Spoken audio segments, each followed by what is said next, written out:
listen, you know what I like? You know what I really like? The Incredible Hulk. You might think of Bruce Banner as that guy on the run who made that one mistake that cursed him forever, and he would do anything to keep from letting the monster out. But that's not how it started.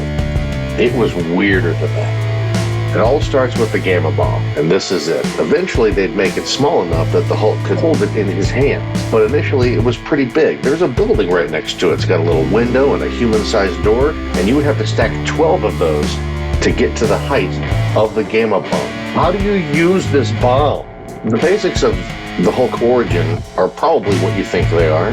Omega-level idiot Rick Jones is on the testing grounds and needs to be saved. So Bruce grabs him and gets hit by the bomb while Rick is safe because he's in a trench and radiation can't go down. So Bruce gets hit by the blast, screams for hours and dies, and when the sun goes down, the Hulk comes out for the very first time. And then when the sun comes back up, the Hulk turns back into Bruce Banner for the first time. The army had chased the Hulk all the way to Bruce Banner's house, and when they got there, the Hulk wasn't there. But Bruce was, and he was wearing the same outfit as the Hulk, and nobody questioned it at all. Also, note, Bruce still has shoes on. In fact, the next time he turned into the Hulk, his jacket survived. And that's when the Gargoyle showed up. His whole thing is that he's very ugly and very sad about being very ugly. So he kidnaps the Hulk, and when the Hulk turns back into Bruce, Bruce agrees to make a science laser that he can use on Gargoyle to turn him into a handsome boy. And once he's a handsome boy, he's so excited about it that he immediately blows up the building that he's in. Turning into a big monster is kind of a problem, but it's becoming a little predictable, and we kind of have a handle on it. I mean, look at this. We know that the Hulk comes out when the sun goes down, and he's not big enough to tear through all the clothes or even the shoes. Plus, in his spare time, Bruce found a way to contain the Hulk overnight. But what happens next is what causes Bruce Banner to completely lose his entire f***ing mind. They lure the Hulk into a spaceship and shoot him into space. He gets pelted with new additional radiation in the form of cosmic rays, like the Fantastic Four. But the ship comes back, and when the Hulk gets out, he is mad. Some of those points might remind you of a little story called The Hulk Came Back from Space. But in this story, instead of declaring war on the world, the Hulk just does whatever Rick says. So Rick locks the Hulk up, and he's pretty sad about it, and he wants to feel better, of course. So he goes to the circus, but the circus is run by a bad guy. So the Hulk shows up to help him out. How did the Hulk know that Rick Jones was in trouble? Don't worry about it. How'd he get out of his underground bunker? Shut up. So anyway, the army designs a fake Hulk with rockets in his feet so that they can test out their new ice rocket that'll turn the Hulk into a big ice cube, and that's how the army's going to win. Meanwhile, the Hulk swoops down from above to push a bus out of the way of a train like Superman because he can fly.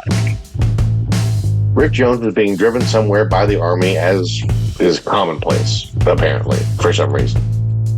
In the rearview mirror, you can see that the Hulk is headed toward them, and he keeps getting closer until he just swoops up and grabs Rick and flies off into the air because the Hulk can fly. Another thing Bruce was able to do in his spare time was come up with a gamma ray machine to use on himself. And teenage moron Rick Jones decided to pull the lever himself, but it worked out fine because the Hulk turned back into Bruce. If you're keeping track, that's 2 massive doses of radiation on accident and 1 on purpose. Changing back from the Hulk always leaves Bruce weak and tired. He has to be pushed around in a wheelchair. Golly, what if he could be strong and smart at the same time? Maybe he could adjust his gamma ray machine and pull something like that off. It works, and Rick isn't terrified at all. The Hulk can turn himself back into Bruce because Bruce made a little button that he could push with his toe. Then Mongu shows up, and he's going to take over the world unless somebody strong comes to fight him. But Mongu isn't a world-conquering alien. He's a Russian in a little suit, so he's handled quickly, and Bruce comes back. And then there's Tyrannus. He's from the past, and he can only be stopped by the Hulk. Tyrannus makes the Hulk dress up like a gladiator so he can fight like a gladiator.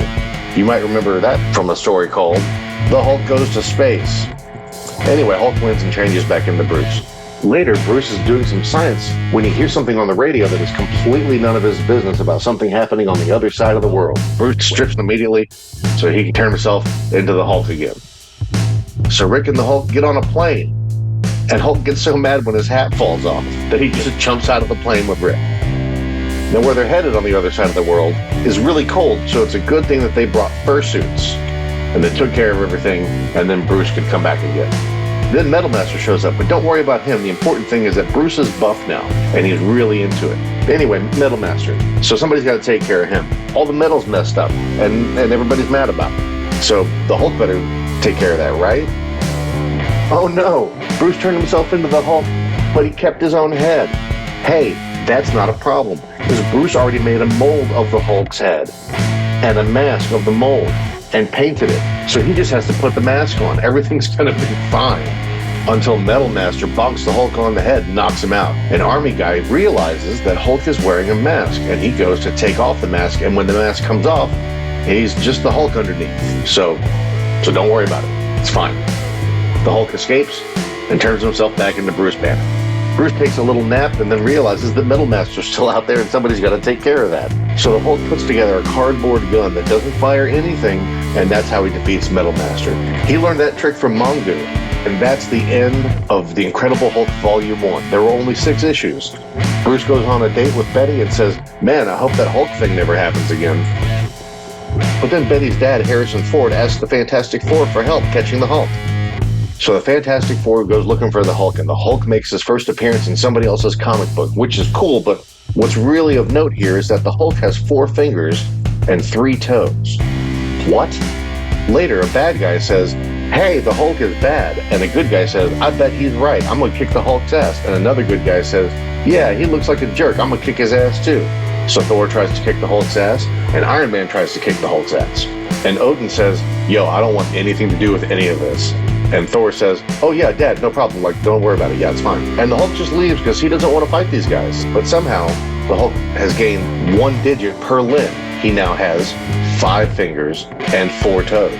Like I said, Hulk doesn't want to fight the Avengers. He runs away to the circus and starts juggling animals in clown makeup just to get away from them. Eventually, the Avengers realize that Hulk isn't the bad guy, and the bug people say, "Hey, we should join a team." And the Hulk says, "If I join the team, will you guys stop trying to kick my ass?" And the good guys say, "We're the Avengers." So the Avengers are having their first meeting, and the Hulk is back to having 3 toes. Bad guy shows up and says that the Hulk is bad, and the good guys believe him. They fight a little bit, but the most important thing that happens during this fight is that Hulk gets 2 of his toes back. And then he decides that being an Avenger is stupid, and he quits. This was Avengers number 3. After 14 Hulk stories and no fewer than 21 intentional lethal overdoses of radiation, Bruce finally starts to turn into the Hulk in moments of stress. And that's how we got the Hulk.